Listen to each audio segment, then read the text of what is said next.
સૌથી મોટી જાણકારી થલતેજથી મળી રહી છે। થલતેજમાં બોર્ડમાં હિતેશ બારોટની જીત થઈ છે। પોતાનું વિજય સરઘસ છે તે ઉજવવાના છે અને ત્યારે તેને લઈને હિતેશભાઈ સાથે વાત કરીશું।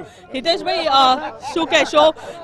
જીત મળી છે, સવારે જ કદાચ આપણે વાત થઈ હતી કે 35,000ની લીડ થશે અને એટલી જ લીડ મળી છે। ત્યારે જે રીતે મતદારોનો ઉત્સાહ જોઈ અને મતદારોનો ઉત્સાહ જોતા લાગતું હતું એ જ લીડના પરિણામ સુધી મારી પેનલ પહોંચી છે અને સંપૂર્ણ જે રીતે ભારતીય જનતા પાર્ટીનું કમળ ખીલી રહ્યું છે ગુજરાતની અંદર એ જોતા સંપૂર્ણ ગુજરાતની અંદર બધા મહાનગરોમાં ભારતીય જનતા પાર્ટીની સરકાર બનશે।